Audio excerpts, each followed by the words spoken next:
Salut les amis, bienvenue sur la chaîne de Horseman Car. Aujourd'hui il fait froid, on se couvre. La Normandie, et d'ailleurs comme beaucoup de départements, ont pris pas mal de froid. Donc je vais vous tourner une vidéo qui n'a plus de rapport maintenant avec la 190E vu que c'est fini. Je vous dévoilerai dans la vidéo prochaine le prochain projet. Pour le moment je vous fais une présentation d'une voiture, donc Jaguar XK. Voilà, vous allez voir ce que ça donne. C'est une voiture que j'ai un petit peu modifiée. Je vous ai pas montré les modifications, mais je vais vous montrer ça tout de suite. Allez, c'est parti.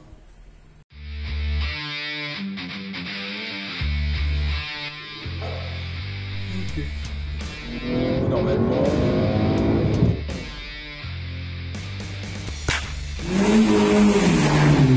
Salut les amis.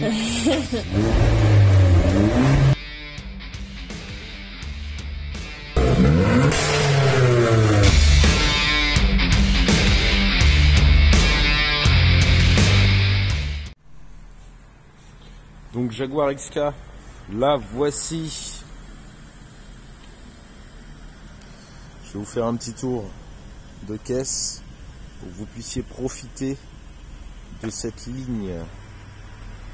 Ça, clairement, je veux pas croire qu'il y ait des gens qui la trouvent moche. C'est une très belle voiture. Elle est très très bien dessinée. En tout cas, la ligne globale est très bien dessinée. On peut dire évidemment que les feux ne sont pas très jolis, mais vous voyez, une ligne exceptionnellement belle. Bon, évidemment c'est un véhicule qui a été poliché, hein, donc il est miroir, hein, on le voit, c'est fantastique. Donc voilà, Jaguar XK 4 litres 2 V8, vous avez une version avec un plus petit moteur dessus. Celle-ci, donc c'est le gros moteur de la XK. En gros, c'est la base du moteur de la XKR. C'est le moteur même de la XKR. La seule chose, c'est que vous n'avez pas de compresseur dessus. Donc vous avez une puissance qui est de 298 chevaux, soit 300, avec environ 400 Nm de mémoire. Je corrigerai si je dis des bêtises. Donc c'est un véhicule qui marche très bien, qui reste un super véhicule de sport et qui peut être roulé tous les jours. Là, il est en train de tourner tranquillement. On entend le glou-glou du V8, mais qui est très très délicat. Ça fait quasiment pas de bruit. C'est très très léger. Voilà, donc coloris noir, finition d'origine chrome, qui ici est sur les petites baguettes, etc. Qui a été évidemment modifiée. C'est une voiture donc qui a 4 places, dont 2 vraies et 2 qui sont vraiment pour des enfants ou des petits enfants. Et vous voyez, c'est assorti à ma poubelle. Et ça, c'est plutôt bien. On fait les choses bien chez Horseman. Gris, noir et jaune. Voilà. Donc je vous parlais des finitions qui sont chromées d'origine, évidemment, qui ont été modifiées. Je vais vous montrer ça tout de suite. Je vous refais juste le petit tour de caisse. Voilà. Ce véhicule, évidemment, a eu, donc là c'est d'origine, mais il a du coup les jantes de la XKR. C'est les premières versions qui sont sorties comme ça en option. Donc très joli. Vous avez le gros moteur, les jantes de la XKR. Vous avez quasiment tout de la XKR, sauf que ce n'est pas une XKR. Elle coûtera moins cher en carte grise. Elle sera un peu moins puissante, bien sûr. Les petites modifications par rapport à la XKR, c'est que sur la XKR, vous avez des prises d'air sur le capot. Vous avez les ouïes en bas à la place des anti-brouillards. Et la calandre qui est très légèrement différente avec une grille que j'ai installée ici. Donc là ici on a la fameuse grille de la XKR.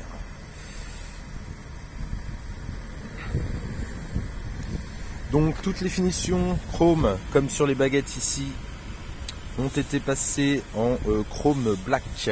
Donc pareil sur la petite sur le petit gicleur de la phare.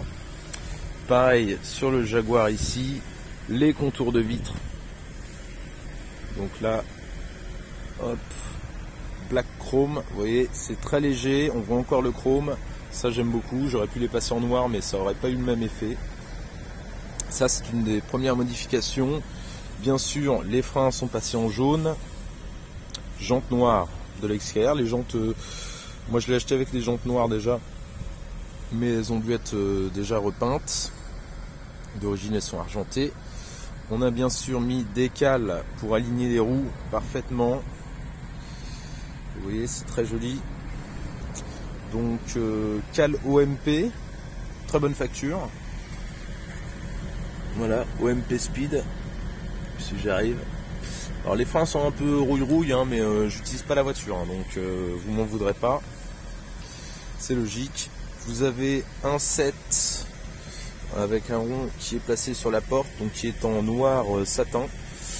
Faut le voir en vrai, ça rend vraiment très bien. En vidéo évidemment c'est toujours plus compliqué.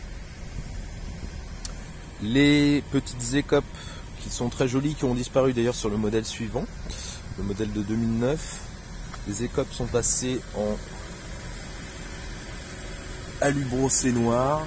J'essaie de faire le focus, voilà. Alu brossé noir, donc ça pareil, très sympa. Et ça prend la lumière, hein. C'est plutôt joli. Pareil, ici chrome black, frein jaune à l'avant. J'ai repoli bien sûr les phares. Alors les phares c'est le sujet sensible des XK et XKR de ces années-là. Les plastiques s'usent assez vite, donc finissent par se ternir. Donc là il y a eu un polissage qui a été fait dessus. Ça rend évidemment beaucoup mieux. Vous auriez vu avant, ça n'aurait pas été très sympa. Et puis donc grille façon XKR à l'avant et le museau qui est passé de coup en noir satin avec un filet alu brossé. Très sympa. Bien sûr le contour des anti-brouillards, pareil, qui a été passé en alu brossé. Ça lui donne un petit look vintage.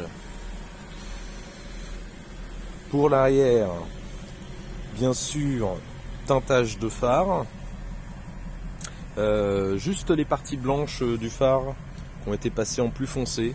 Je trouve que ça lui va mieux. On garde toujours l'aspect un peu d'origine, mais avec un look un peu plus sport. Ce qui renforce aussi le look sportif, ça va être la partie Jaguar ici qui est d'origine chromée, donc qui est passée en noir, juste avec la petite partie en dessous passée en chrome black pour garder quand même cet aspect chrome.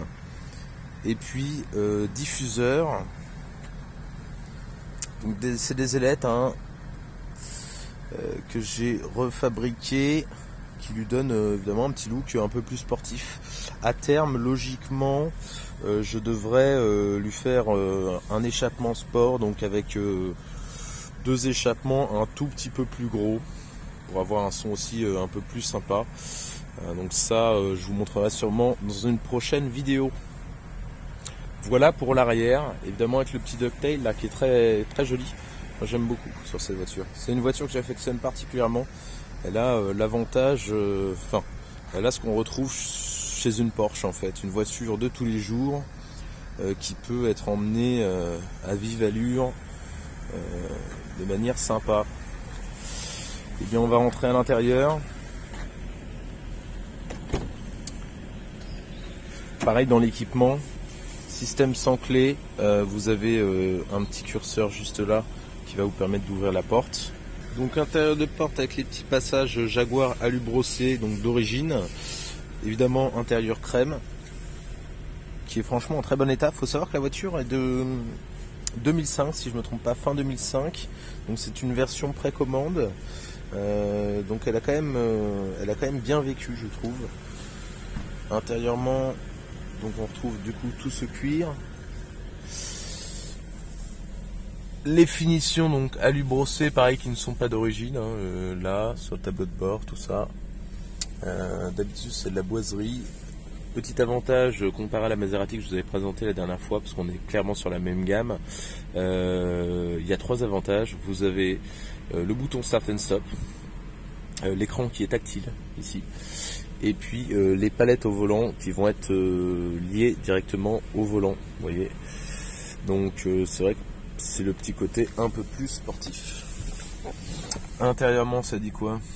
Évidemment, il me met un niveau de carburant bas, clé intelligente pas dans la voiture, pourtant elle est avec moi, enfin je crois. Ah non, j'ai déjà posé, c'est pas grave. Et vous voyez, c'est une montée en régime qui est très sympa, avec un petit roucoulé pas déconnant. Voilà. Ici, donc vous pouvez régler la radio, les sièges chauffants, tout ce que vous voulez. Vous avez bien sûr siège électrique de chaque côté avec les mémoires et les lombaires. Donc c'est quand même très très bien équipé. Moi j'aime beaucoup cette boîte là qui est un peu plus esthétique avec ce petit pommeau chromé là, très joli. On peut comme sur une XKR passer en drive et avoir tout en full auto, la passer en séquentiel et rester évidemment en full auto sport ou évidemment manipuler après avec les palettes. Donc vous avez 4 modes grossièrement de conduite: auto, auto sport, palette, palette sport. On peut déconnecter bien sûr l'anti-patinage si vous voulez faire des traces de pneus. Vous avez un frein à main automatique, évidemment comme sur n'importe quelle voiture de cette gamme là. ASL, je sais plus ce que c'est, il faudrait que je regarde, ça doit être un limiteur de tours. Et puis voilà, mais très bien fait, rétro chauffant, siège chauffant, pare-brise dégivrant, etc. Les manettes aussi au volant qui sont je trouve de très bonne facture. On a, vous voyez, on a un bon rendu, hein. Ça je pense que ça vient de chez Ford, mais c'est plutôt pas mal. Régulateur de vitesse, on a bien sûr les feux automatiques, les essuie-glaces automatiques, très très bien équipé. Clairement ça vaut, comme je vous disais, cette fameuse Maserati. Le gros avantage aussi, c'est que vous n'avez pas les plastiques qui collent. Je vous ai ouvert le coffre, on va regarder ça tout de suite puisque les coffres c'est ma grande passion. Et là aussi on est content puisque on a un coffre qui est bien grand quoi. On peut quand même mettre pas mal de choses. Alors il n'est pas très haut, donc évidemment si vous avez un meuble à charger c'est compliqué, mais pour faire les courses vous pouvez les faire 5 ou 6 fois, il n'y a aucun problème, hein.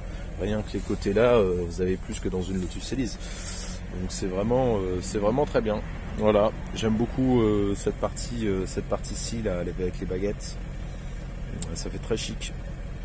Juste en dessous, bien sûr, vous avez une roue de secours. Enfin, je dis bien sûr, mais c'est assez exceptionnel pour une voiture de ce standing. La fameuse roue de secours. Voilà. Eh bien, écoutez, je crois que je vous ai tout dit sur ce véhicule. Je ne sais pas ce que vous en pensez, dites-moi en commentaire. Moi, je la trouve assez formidable. Très bien dessinée, très bien équipée. Intérieur crème, je trouve qu'avec le noir ça rend très très bien. J'aime beaucoup les modifications que j'ai apportées à ce véhicule. Après il y a sûrement des gens qui trouveront ça peut-être un peu trop sport par rapport au classique chic de Jaguar, mais moi je trouve ça très joli. Voilà, et bien écoutez, à vous les studios. J'ai oublié de vous faire un topo sur les défauts de cette Jaguar. Comme toutes les grosses GT comme ça de prestige, en fait on a des surconsommations de batterie comme sur Corvette, comme sur les Maserati, etc. Donc c'est des voitures soit qu'il faut rouler relativement souvent, soit c'est une voiture où il va falloir mettre un maintien de charge. Donc ça, si vous avez besoin d'en acheter une, pensez-y. Un autre défaut, c'est évidemment les voyants dus à la batterie, hein. Vous avez des voyants qui vont apparaître inopinément. C'est des voitures qui sont un petit peu sensibles sur les carburants, donc le voyant moteur, ça peut s'allumer un peu comme ça veut, hein. Le moindre souci va être détecté, hein. Ça reste du moteur de type, il me semble, moteur Audi, hein. Et ce moteur-là est très sensible aux variations de carburant et de température. enfin c'est un moteur très sensible. Donc les voyants se déclenchent assez facilement. Tout ce qui est alarme, pareil, dû à la batterie. Donc ça, c'est des petits soucis que vous retrouverez vraiment sur toutes les grosses GT. Ce qu'il faut penser à vérifier, bien sûr, les pneus, les freins, les pneus, parce que évidemment là on est sur du 20 pouces, alors le 20 pouces ça commence à tirer un peu sur les factures, hein. Les freins, parce qu'évidemment les disques sont très gros, si c'est des plaquettes c'est pas grave, mais souvent les gens changent les plaquettes et pas les disques, parce que les disques sont assez onéreux, beaucoup moins que chez Maserati. Là, une paire de disques, je pense que vous en avez pour 400 euros, un truc comme ça. Ça dépend de ce que vous prenez, hein, mais si vous voulez un disque de pas trop mauvaise qualité, ce sera dans ces prix-là. Hormis ça, le vrai souci de la voiture, c'est qu'à l'époque, vous aviez ce qu'on appelle un airbag capot. Donc en fait, c'est un airbag piéton. Donc vous avez deux airbags qui se situent sur les ouvertures de capot. Ça me fait penser, je vous ai pas montré le moteur.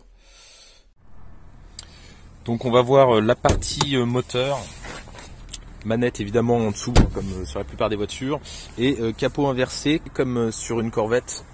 Hop, on soulève. Ce fameux moteur, 4 litres de V8, origine Audi de mémoire. On a évidemment nos suspensions qui vont être plus ou moins pilotées, hein, etc. Donc gros moteur, tout plastique, hein. Y a eu un petit revêtement alu brossé qui a été fait dessus. Ça c'est moi qui l'ai fait, mais sinon on est vraiment sur du moteur classique plastique. Ce qu'on peut voir, c'est que tout est très surdimensionné, hein. C'est du costaud comme jamais, hein. Vous avez ici des airbags, très étrange, mais c'est comme ça, que vous retrouvez également sur les F-Type. Donc c'est de l'airbag capot, vous avez le clip capot qui est ici. Si jamais un piéton vient à rentrer dans la voiture, ou même une autre voiture, le capot est éjecté directement vers l'avant pour retenir le piéton. Voilà, donc ça va servir de maintien de piéton. Donc dites-vous que si vous tapez un piéton, ça va pas être rigolo. Par contre, ils l'ont fait sur la F-Type, on a le même système. Donc pareil, hein, pour les F-Type, je pense qu'on aura le même souci. C'est que vous avez donc ces fameux airbags capot et vous avez des capteurs du coup d'airbags capot qui sont sur la poutrelle avant. On trouve en dessous de la poutrelle. Il y en a deux. C'est des pièces qui coûtent en gros, il me semble, si je ne me trompe pas, 200 euros pièce. Donc vous en avez pour 400 euros et c'est des pièces qui vont mourir toutes seules. C'est un problème connu chez Jaguar, c'est-à-dire que quand vous allez en commander chez Jaguar, ils trouvent ça complètement normal, hein, ça les choque pas. Donc dites-vous que vous pouvez avoir un problème de voyant d'airbag qui est dû à ça. Si jamais vous en achetez une, ne vous inquiétez pas, c'est clairement une broutille à faire. C'est vrai qu'il faut avoir une valise pour réinitialiser ces capteurs-là, mais en soi, voilà, c'est 400 euros et c'est 400 euros bien payés parce que quand on sait qu'un problème d'airbag, ça peut être justement des airbags ou des capteurs bien plus onéreux ou bien plus chiants à trouver. Voilà. Donc non, en soi, très bonne voiture, très fiable, moteur très robuste, boîte très robuste, les trains aussi sont très robustes. Si vous avez des problèmes de silent block dans les 100 000 km, c'est vraiment qu'il y avait un bourrin qui conduisait avant, hein. Dites-le vous, hein. C'est clairement pas une Maserati Gran Turismo. Sur une Maserati Gran Turismo, les trains sont très sensibles, les silent box se changent très très souvent, la voiture est très lourde à l'avant. Celle-ci reste assez légère, les trains sont surdimensionnés, tout est bien conçu. Bravo Jaguar, quand on connaît la réputation que les gens accordent à cette marque, ce modèle ne fait absolument pas partie de cette mauvaise réputation. Une voiture en plus à un prix je trouve très très abordable par rapport à la gamme. Donc si vous avez prévu de vous en acheter une, n'hésitez pas, vous ne serez que séduit. Vous pouvez essayer plusieurs autres voitures. Cette voiture a vraiment tout pour vous plaire. Ceux qui seront un petit peu gênés par la souplesse des suspensions, pareil, hein, vous pouvez mettre des ressorts courts dessus et vous réglez clairement le problème de souplesse de ces suspensions-là.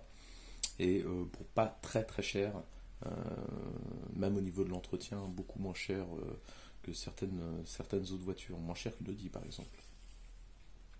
Et bien voilà, c'est là-dessus que je vous laisse avec mon double dans le froid.